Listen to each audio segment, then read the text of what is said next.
Hello everyone, आपण constitution विषयी पाहत आहोत. आपण संविधानाविषयी पाहत आहोत.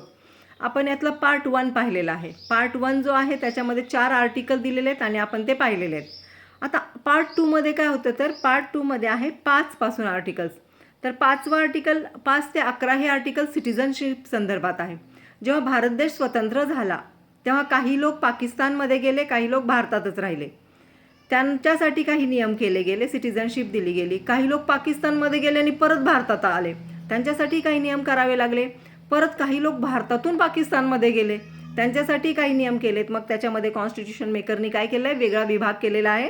पार्ट 2 मध्ये सिटिझनशिप विषयी माहिती आहे.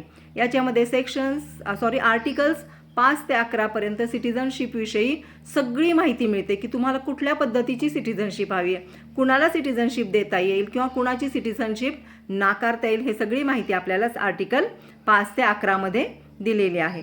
हे 5 ते 11 जे आहे ते अतिशय महत्त्वाचं आहे. तर सिटिझनशिप आर्टिकल 5 काय सांगतं ते पहा. आर्टिकल 5 सांगतं citizenship at the commencement of the constitution. जेव्हा कॉन्स्टिट्यूशनची कमेन्समेंट झाली तेव्हा सिटिझनशिप काय होती, ओके, तेव्हा कुणाकुणाला सिटिझनशिप दिली झाली. At the commencement of this constitution every person who has his domicile in the territory of India and, पहा, ते व्यक्ती जे भारतातच रहिवासी होते, ज्यांची डोमासील म्हणजे त्यांचा रहिवास कुठे होता, भारताच्याच सरहद्दीमध्ये होता. पाकिस्तान आणि भारत असे 2 विभाग झाले होते वेगवेगळे.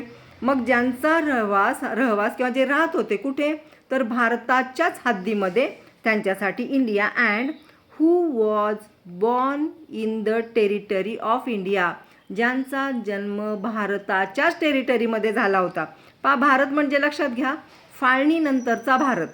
और either of whose parents was born in the territory of India, किंवा ज्यांचे पालक कुठे जन्माला आले आहेत, भारतामध्ये जन्माला आले आहेत. और who has been ordinarily resident in the territory of India for not less than 5 years.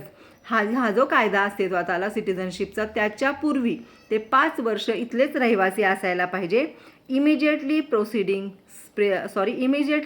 Preceding such a commencement.